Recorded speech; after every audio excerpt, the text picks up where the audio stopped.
नमस्कार, ये study by S के शुक्ला चैनल में आप सभी का स्वागत है। आज मैं यूपी बोर्ड कक्षा 9 एवं 10 हिंदी गद्य पद्य एवं व्याकरण से संबंधित 20 बहुविकल्पीय प्रश्न चुन कर लाया हूँ, जिसके बारे में आज के इस वीडियो में बताऊँगा। बताने से पहले यदि अभी तक आप हमारे चैनल को सब्सक्राइब नहीं किया है तो प्लीज़ सब्सक्राइब करें। आपके सब्सक्राइब करने से हमें अतिरिक्त ऊर्जा की प्राप्ति होती है। तो आइए शुरू करते हैं। प्रश्न नंबर 1, इंदुमती है प्रथम कहानी, प्रथम उपन्यास, निबंध, इनमें से कोई नहीं। यानी पहले प्रश्न का सही विकल्प है प्रथम कहानी, यानी इंदुमती प्रथम कहानी है। आचार्य महावीर प्रसाद द्विवेदी की रचना है। अशोक के फूल, त्रिवेणी, साहित्य सीकर, कल्पवृक्ष। दूसरे प्रश्न का तीसरा विकल्प सही है, साहित्य सीकर। अशोक के फूल डॉक्टर हजारी प्रसाद का, त्रिवेणी रामचंद्र शुक्ल का, और कल्पवृक्ष वासुदेव शरण अग्रवाल।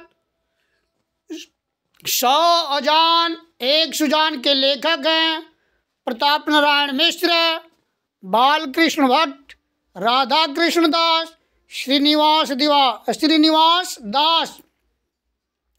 तीसरे प्रश्न का दूसरा विकल्प सही है, बालकृष्ण भट्ट। 100 अजान एक सुजान के लेखक हैं बालकृष्ण भट्ट। चौथा प्रश्न है, नूतन ब्रह्मचारी के रचनाकार हैं सदल मिश्र, बालकृष्ण भट्ट, लल्लूलाल, मोहन राकेश। चौथे विकल्प का दूसरा विकल्प सही है, बालकृष्ण भट्ट। तुलसीदास की रचना नहीं है रामलला, नहछु, पार्वती मंगल, कवितावली, रामचंद्रिका। रामलला, नहछु, पार्वती मंगल, कवितावली, ये तीनों तुलसीदास की रचना है। तो चौथा विकल्प सही है, रामचंद्रिका, जो तुलसीदास की रचना नहीं है। छठा प्रश्न है, राम भक्त शाखा के कवि नहीं है तुलसीदास, अग्रदास, चतुर्भुज दास, नाभादास। छठे प्रश्न का तीसरा विकल्प सही है, चतुर्भुज दास राम भक्त शाखा के कवि नहीं है। राम भक्त शाखा के कवि नहीं है।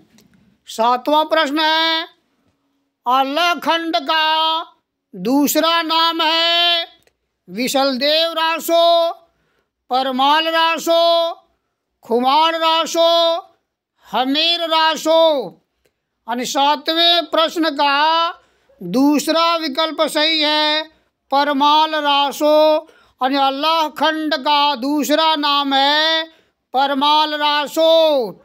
आठवां प्रश्न है, आदिकाल का ग्रंथ नहीं है कीर्तिलता, विशलदेव रासो, आल्हाखंड, पद्मावत।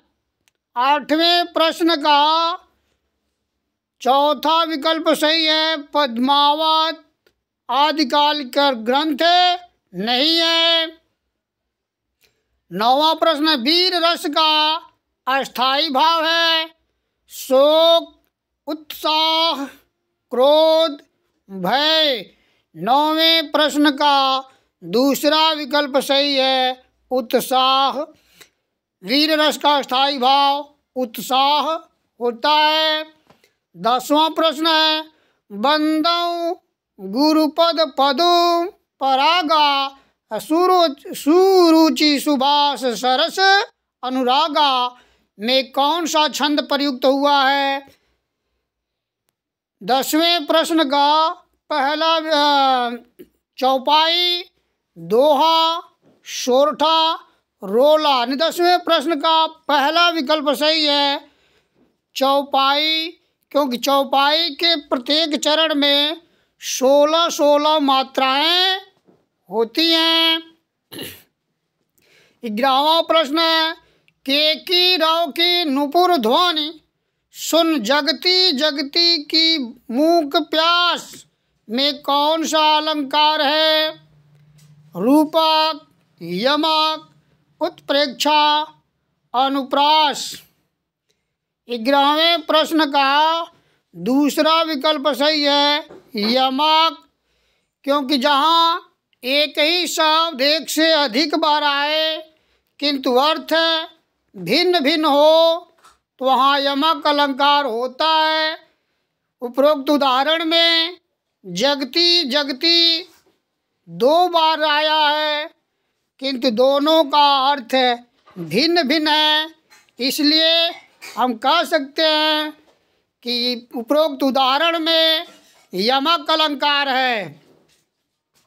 यथाशक्ति में समास है, अव्ययी भाव, कर्मधारय, द्विग, द्वंद्व। यथाशक्ति में समास है, अव्ययी भाव समास, यानी 12वें प्रश्न का पहला विकल्प सही है अव्ययी भाव समास, क्योंकि जिस समास का पहला पद अव्यय हो और उसी की प्रधानता हो तो उसे अव्ययी भाव समास कहते हैं। 13वां प्रश्न है उसका विद्यालय कहाँ है? उसका विद्यालय कहाँ है? इस वाक्य में विराम चिन्ह लगेगा। पहला ऑप्शन है प्रश्नवाचक, पूर्ण विराम, अल्प विराम, योजक। योजक और 13वें प्रश्न का पहला विकल्प सही है प्रश्नवाचक। उसका विद्यालय कहाँ है? यानी इस वाक्य में प्रश्न पूछा जा रहा है, इसलिए वाक्य के अंत में प्रश्नवाचक चिन्ह लगाएंगे। माथा का तद्भव रूप है भाल, मस्तक, शेर, तिलक। माथा का तद्भव रूप है भाल, मस्तक, शेर, तिलक। 14वें प्रश्न का तीसरा विकल्प सही है सिर। आकाश का विलोम है पाताल, जमीन, धरती, धरा। आकाश का विलोम है यानी पाताल, यानी 15वें प्रश्न का पहला विकल्प सही है पाताल। 16वां प्रश्न अम्ब, जल, तोय आदि कहलाते हैं प्रत्यय, विलोम, पर्यायवाची, उपसर्ग। 16वें प्रश्न का तीसरा विकल्प सही है पर्याय, पर्यायवाची। अम्ब, जल, तोय ये जल के पर्यायवाची हैं,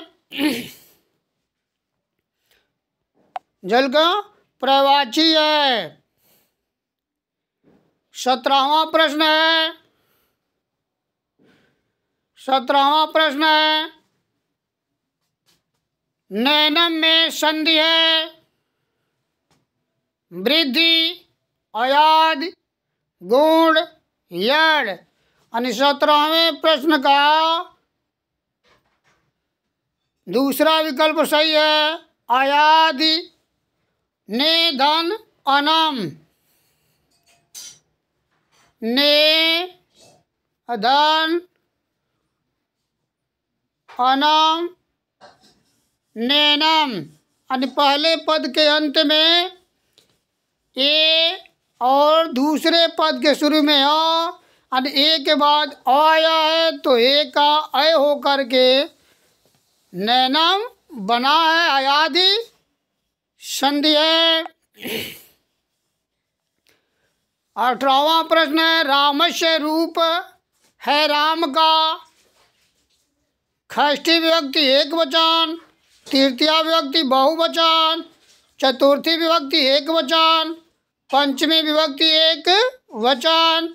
अन्य 18वें प्रश्न का पहला विकल्प सही है, षष्ठी विभक्ति एक वचन रामस्य।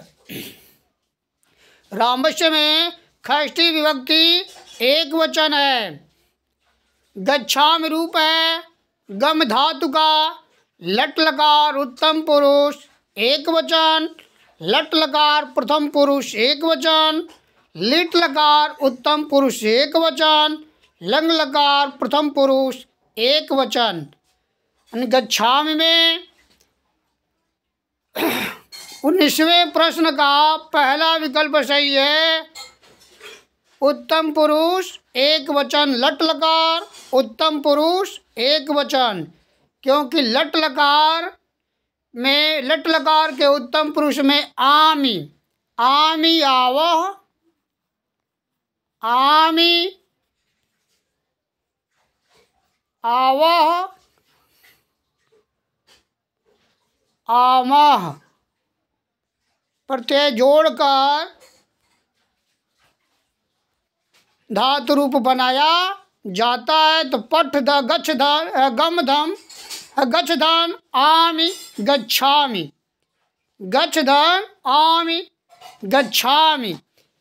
तो 19वें प्रश्न का पहला विकल्प सही है, लट लकार उत्तम पुरुष एक वचन। 20वां प्रश्न है, क्री धातु लिट लकार प्रथम पुरुष एक वचन का रूप बताइए।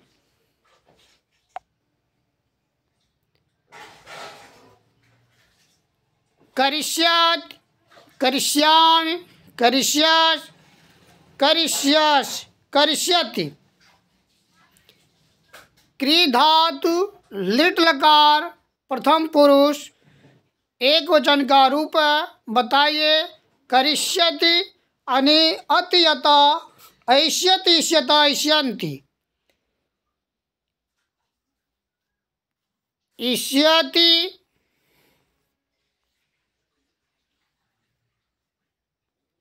इष्यत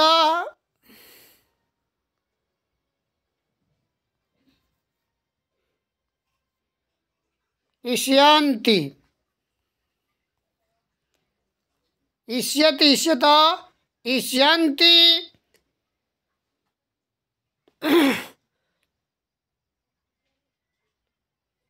इष्यति इष्यत इष्यन्ति। तो करिष्यति, करिष्यति,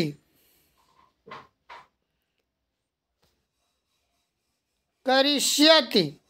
पहला विकल्प सही है, करिष्यति,